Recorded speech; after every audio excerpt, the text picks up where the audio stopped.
अस्सलाम वालेकुम। DNN news के साथ मैं हूं नादरा आमिर। अब रुख करते हैं खबरों की तरफ। खबर शामिल करते हैं साहिवाल से। हमारे डिविजनल ब्यूरो चीफ मोहम्मद रई राव की रिपोर्ट के मुताबिक साहिवाल गवर्नमेंट अब्दुल कयूम अस्पताल में मंशियात के आदी अफराद के इलाज और बहाली के सेंटर का इफ्तिताह कर दिया गया। कमिश्नर साहिवाल शुएब इकबाल सैयद ने सेंटर का इफ्तिताह किया, जो 8 बेड्स और इलाज की दूसरी सहूलियात से आरास्ता है।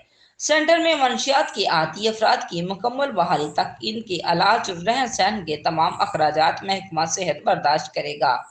खसूसी तकरीब में deputy commissioner Ikramul Haq, principal Sahiwal medical college professor doctor Mohammad Amran Hasan Khan, CIO health doctor Abdul Majeed Niazi समेत मुतलका सेंटर के अमले की शिरकत। सेंटर का कयाम खुश आइंदा है। ज़ेरे इलाज मंशियात इस्तेमाल करने वालों की मुकम्मल बहाली तक इन्हें तमाम तिब्बी सहूलियात महम पहुंचाई जाएंगी। कमिश्नर शुएब इकबाल सैयद डॉक्टरों और अमले की सेहत याबी तक मशीनरी जज्बे से इन मरीजों की देखभाल करने की हदायत। मंशियात की आदि अफराद भी मुआशरे का हिस्सा हैं, जिन्हें नज़रअंदाज और दुदकार कर हम अपनी जिम्मेदारी से फरार हासिल नहीं कर सकते।